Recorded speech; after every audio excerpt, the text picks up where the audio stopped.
જામનગરમાં કોર્પોરેશનના ફૂડ વિભાગ દ્વારા મીઠાઈ ફરસાણની દુકાનમાં દરોડા પાડવામાં આવ્યા। શહેરના નાનકપુરી વિસ્તારમાં આવેલી મીઠાઈ ફરસાણની દુકાનમાં ચેકિંગ હાથ ધરાયું। ફૂડ વિભાગ દ્વારા મીઠાઈ અને ફરસાણના નમૂના લેવામાં આવ્યા। આ કાર્યવાહી દરમિયાન એક દુકાનમાંથી 15 કિલો જેટલું તેલ અને 3 કિલો મીઠાઈના જથ્થાનો નાશ કરાયો। ફૂડ વિભાગની કાર્યવાહી ભેળસેળ કરનાર વેપારીઓમાં ફફડાટ જોવા મળી રહ્યો છે।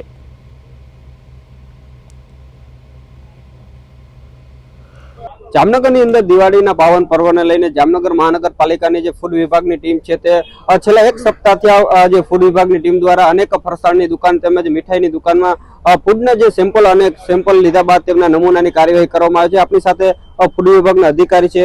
હાલ જે એક સપ્તાહથી આ જે સેમ્પલિંગનું કામ શરૂ છે અને અત્યાર સુધીનો કેટલો સામાન છે તે નાશ કરવામાં આવ્યો છે? ખાસ કરીને રાજ્ય સરકારની જે ડ્રાઈવ છે એ આમ તો નવરાત્રી પહેલાંથી આપવામાં આવેલી હતી, એટલે અમારી કામગીરી સતત ચાલુ જ છે અને આશરે 62 જેવા નમૂના લેવામાં આવ્યા છે। 8 નમૂના આજે મીઠાઈ અને ફરસાણના ડ્રાઈવ અંતર્ગત લેવામાં આવ્યા છે।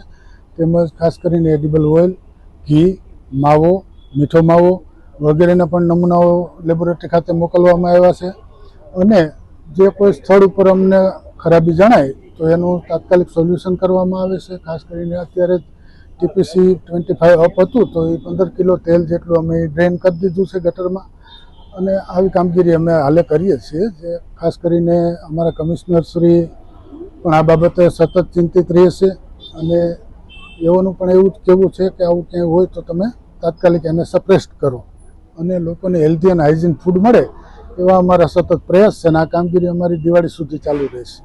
એટલે એક સપ્તાહની અંદર કેટલો જથ્થો છે તે અલગ અલગ દુકાનની અંદરથી નાશ કરવામાં આવ્યો? નાશમાં બીજી કોઈ જગ્યાએ મળ્યું નથી, પણ જે જગ્યાએ મળે છે ત્યાં અમે નખાવી દઈએ છીએ।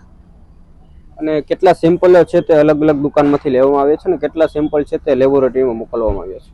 આ 62 નમૂના અમે લીધા અલગ અલગ પેઢીઓમાં છે। ખાસ કરીને ઘી છે, મીઠાઈ છે, ફરસાણ છે, મીઠો માવો છે, મોળો માવો છે, એ તમામ નમૂનાઓ અમે લેબોરેટરી ખાતે મોકલવામાં આવ્યા છે। કેટલા દિવસો બાદ જે રિપોર્ટ છે તે આવતો હોય છે?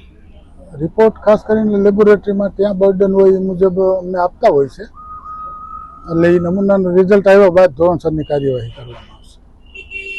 જે પ્રકારે વાત કરવામાં આવી જામનગર મહાનગરપાલિકાની ટીમ છે, જે ફૂડ વિભાગની ટીમ છે તે હાલ એક સપ્તાહથી આજે દિવાળીના પાવન પર્વને લઈને અનેક જગ્યાએ ફૂડ વિભાગની ટીમ દ્વારા આજે ચેકિંગ હાથ ધરવામાં આવ્યું છે અને સેમ્પલિંગની કાર્યવાહી કરવામાં આવી રહી છે। સાગર સંઘાણી, પ્રદેશ 24।